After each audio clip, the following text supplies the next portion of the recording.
Welcome to pep learning. CUT PG entrance എക്സാമിനേഷനുമായി ബന്ധപ്പെട്ടുള്ള വളരെ പ്രധാനപ്പെട്ട അപ്ഡേറ്റുമായിട്ടാണ് നിങ്ങളുടെ മുമ്പിലേക്ക് വന്നിട്ടുള്ളത്.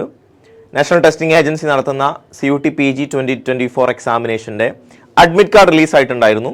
11-ാം തീയതി നടക്കുന്ന എക്സാമിനേഷൻ്റെ അഡ്മിറ്റ് കാർഡാണ് ഇപ്പോൾ അത് റിലീസായിട്ടുള്ളത്. എന്നിരുന്നാലും മറ്റാളുകൾക്കും അഡ്മിറ്റ് കാർഡ് ഡൗൺലോഡ് ചെയ്യാം. പക്ഷേ വെന്യൂ ഉള്ള അഡ്മിറ്റ് കാർഡ് അവർക്ക് കിട്ടണമെന്നുണ്ടെങ്കിൽ അവർ വെയിറ്റ് ചെയ്യേണ്ടതായിട്ട് വരും.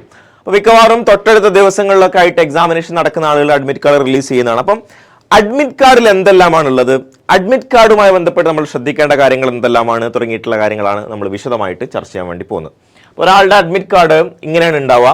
ഇത് നിങ്ങൾക്ക് നിങ്ങളുടെ PG CUT സമർത്ത് വെബ്സൈറ്റിൽ പോയിട്ട് അഡ്മിറ്റ് കാർഡ് എന്ന് പറഞ്ഞ ലിങ്കിൽ ക്ലിക്ക് ചെയ്ത് ഡൗൺലോഡ് ചെയ്ത് കഴിഞ്ഞാൽ നിങ്ങളുടെ ആപ്ലിക്കേഷൻ നമ്പറും ഡേറ്റ് ഓഫ് ബർത്തും കൊടുത്തു കഴിഞ്ഞാൽ അഡ്മിറ്റ് കാർഡ് ഡൗൺലോഡ് ചെയ്യാൻ വേണ്ടി പറ്റും. അപ്പോൾ നിങ്ങളുടെ ഫോട്ടോഗ്രാഫ് ഇവിടെ ഉണ്ടാവും. അതുപോലെ തന്നെ നിങ്ങളുടെ പേര്, അതുപോലെ തന്നെ റോൾ നമ്പർ, ആപ്ലിക്കേഷൻ നമ്പർ, അതുപോലെ തന്നെ fathers name, gender, date of birth, category, state of domicile, ഇപ്പോൾ അതുപോലെ നിങ്ങൾ പേഴ്സൺ വിത്ത് ഡിസബിലിറ്റി ആണോ, സ്ക്രൈബ് റെക്കോർഡാണോ തുടങ്ങിയിട്ടൊക്കെ ഡീറ്റെയിൽസ് ഉണ്ടാവും. നിങ്ങളുടെ സിഗ്നേച്ചറും ഇവിടെ കൊടുത്തിട്ടുണ്ടാവും.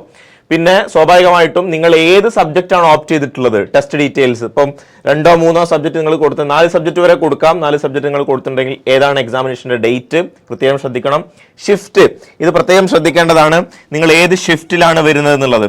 മോർണിംഗ് ഷിഫ്റ്റ് ആണെങ്കിൽ നിങ്ങളുടെ റിപ്പോർട്ടിംഗ് ടൈം 7 AM ആണ്. 7 AM രാവിലെ 7 മണിക്ക് നിങ്ങൾ റിപ്പോർട്ട് ചെയ്യേണ്ടതാണ്. 8:30 ഗേറ്റ് ക്ലോസിംഗ് ടൈം. 8:30 AM ആണ് gate closing time. Morning slot ആണെങ്കിലാണുള്ള കാര്യമാണ് പറയുന്നത്. ഇതിന്റെ സമയം എന്ന് പറയുന്നത് 9 മണി മുതൽ 10:45 വരെയാണ്. 9 to 10:45 ആണ് എക്സാമിനേഷന്റെ ടൈം. പിന്നെ എക്സാമിനേഷന്റെ സെന്റർ നമ്പറും ഇതിന്റെ വെന്യൂ കൂടി ഇവിടെ വരുന്നതായിരിക്കും. അപ്പോൾ ഇത് വളരെ പ്രധാനപ്പെട്ടതാണ്. അപ്പോൾ ഏറ്റവും എക്സാമിനേഷനുമായി ബന്ധപ്പെട്ടുള്ള ടെസ്റ്റുമായി ബന്ധപ്പെട്ടുള്ള ഏറ്റവും പ്രധാനപ്പെട്ട ഇൻഫർമേഷൻ ഇവിടെയാണ് ഉണ്ടാവുക എന്നതാണ്. ഇനി താഴോട്ടേക്ക് വരുന്ന സമയത്ത് സ്വാഭാവികമായിട്ടും നിങ്ങളോട് ചോദിക്കുന്ന ഒരു സെൽഫ് ഡിക്ലറേഷൻ ആണ് ഇവിടെ ചോദിക്കുന്നത്. സെൽഫ് ഡിക്ലറേഷൻ എന്ന് പറഞ്ഞ സമയത്ത് നിങ്ങളുടെ പേര് ഇവിടെ കൊടുക്കുക. ഈ പറയുന്ന പോലെ നിങ്ങളുടെ പേര് ഇവിടെ എഴുതുക. അതുപോലെ തന്നെ റെസിഡന്റ് ഓഫ് എന്താണ് നിങ്ങളുടെ പ്ലേസ് ഇവിടെ എഴുതുക. I do hereby declare the following എന്ന് പറഞ്ഞുകൊണ്ടുള്ള ബാക്കി ഡീറ്റെയിൽസ് കൊടുക്കുകയാണ്. ഇനി പ്രധാനമായിട്ടും അതിൽ വരുന്ന സംഗതി എന്താണെന്ന് വെച്ച് കഴിഞ്ഞാൽ ഇമ്പോർട്ടൻറ്റ് ഇൻസ്ട്രക്ഷൻസ് ഓൺ പേജ് 2 എന്ന് പറഞ്ഞിട്ട് ഈ പറയുന്ന സംഗതികളാണ് ചെയ്യേണ്ടത്. ഇവിടെ വേണ്ടത് സാധാരണഗതി നിങ്ങളുടെ ഫോട്ടോ ആണ് ഇവിടെ പ്രധാനമായിട്ടും വരേണ്ടത്.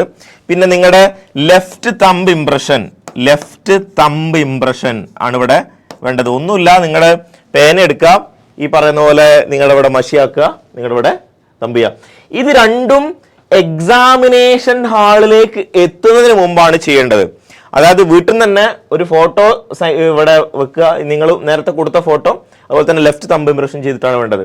ഇവിടെ നിങ്ങൾ സൈൻ ചെയ്യേണ്ടതായിട്ടുണ്ട്. പക്ഷേ എപ്പോഴാണ്? To be signed on the day of examination in the presence of invigilator. ഇവിടെ സൈൻ ചെയ്ത് പോകരുത്. നിങ്ങൾ എന്താ ചെയ്യേണ്ടതെന്ന് വെച്ച് കഴിഞ്ഞാൽ നിങ്ങൾ ഇവിടെ ബ്ലാങ്ക് ആക്കി ഇടുക. എന്നിട്ട് എക്സാമിനേഷൻ ഹാളിൽ കയറി കഴിഞ്ഞതിന് ശേഷം ഇൻവിജിലേറ്റർ മുമ്പിൽ വെച്ച് നിങ്ങൾക്ക് സൈൻ ചെയ്യാനുണ്ടാവും എന്നതാണ്. ഇനി വളരെ പ്രധാനപ്പെട്ട സംഗതികളാണ് 2ാമത്തെ പേജിൽ കൊടുത്തിരിക്കുന്നത്. എന്തൊക്കെ കാര്യങ്ങൾ ചെയ്യാം, എന്തൊക്കെ കാര്യങ്ങൾ ചെയ്യാൻ പാടില്ല, എക്സാമിനേഷൻ ഹാളിൽ കയറുന്നതിന് മുമ്പ് നിങ്ങൾ ശ്രദ്ധിക്കേണ്ട കാര്യങ്ങൾ എന്തെല്ലാം തുടങ്ങിയിട്ടുള്ള കാര്യങ്ങളൊക്കെ ഉണ്ട്.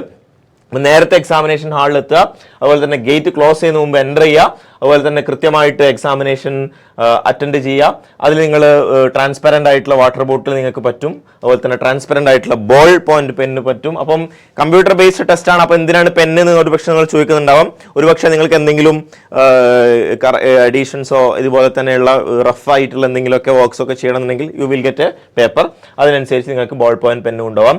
Admit card along with self declaration. Admit card along with self declaration എന്ന് പറഞ്ഞു കഴിഞ്ഞാൽ വേറെ സെൽഫ് ഡിക്ലറേഷൻ ഒന്നും ഡൗൺലോഡ് ചെയ്യേണ്ടില്ല. ഇത് തന്നെയാണ് സെൽഫ് ഡിക്ലറേഷൻ എന്ന് പറയുന്നത്. ഈ പറയുന്ന സംഗതി തന്നെയാണ് സെൽഫ് ഡിക്ലറേഷൻ. ഇവിടെ നിങ്ങൾ ചെയ്യുന്നതോടുകൂടി അത് പൂർത്തിയായി, അവിടെ സൈൻ ചെയ്യുന്നതോട് പൂർത്തിയായി. പിന്നെ നിങ്ങളുടെ അഡീഷണൽ പാസ്പോർട്ട് സൈസ് ഫോട്ടോഗ്രാഫ് കൊണ്ടുപോകുക. അഡീഷണൽ ഫോട്ടോ കൂടി കൊണ്ടുപോകണം. അതുപോലെ തന്നെ ഒറിജിനൽ ആയിട്ടുള്ള valid ID proof, Aadhaar card ആണെങ്കിൽ ഏറ്റവും ബെസ്റ്റ് അതാണ്. പിന്നെ നിങ്ങൾക്ക് എന്താണോ ഫോട്ടോ ആയിട്ടുള്ള ആധാർ കാർഡ്, പാസ്പോർട്ട്, അതുപോലെ തന്നെയുള്ള നിങ്ങളുടെ ഒറിജിനൽ വാലിഡ് ID പ്രൂഫുകൾ നിങ്ങൾക്ക് പറ്റും. അതിൽ എന്തൊക്കെ പറ്റുമെന്നുള്ളത് കൂടി ശ്രദ്ധിക്കാം. എന്താണ് ഈ പറയുന്ന പോലെ PAN card, driving licence, voter ID, passport, Aadhaar with photograph, ഈ Aadhaar, ration card, Aadhaar enrolment number with photo, all other ID photocopies even if attested scanned photo of ID in the mobile phone will not be considered as valid ID proof. അതായത് attested ആയിട്ടുള്ള സാധനം എന്ന് പറഞ്ഞ് photo copy സാധനങ്ങളൊന്നും പറ്റൂല. എല്ലാം original എന്ത് ചെയ്യണം, നിങ്ങൾ കൊണ്ടുവരണം എന്നുള്ള കാര്യം കൃത്യമായിട്ട് പറയുന്നുണ്ട്. ഈ പറഞ്ഞ പോലെ അഡ്മിറ്റ് കാർഡുമായി ബന്ധപ്പെട്ട ഡീറ്റെയിൽസും കാര്യങ്ങളൊക്കെ ഇവിടെ കൊടുത്തിട്ടുണ്ട്. അപ്പോൾ ഇത്രയുമാണ് നിങ്ങളുടെ അഡ്മിറ്റ് കാർഡിലുള്ളത്. അപ്പോൾ ശ്രദ്ധിക്കുക, നിങ്ങളുടെ എക്സാമിനേഷൻ സെൻറ്റർ ഓർത്തു വെക്കുക, സെൻറ്ററിൽ നേരത്തെ എത്തുക, അതിനാവശ്യമായിട്ടുള്ള ക്രമീകരണങ്ങൾ നടത്തുക, എല്ലാം വളരെ ഭംഗിയായിട്ട് മുന്നോട്ടേക്ക് കൊണ്ടുപോകാൻ വേണ്ടിയിട്ട് ശ്രമിക്കുക. Wish you all the best. പരീക്ഷയ്ക്ക് എല്ലാവിധ ആശംസകളും നേരുകയാണ്. Thank you very much.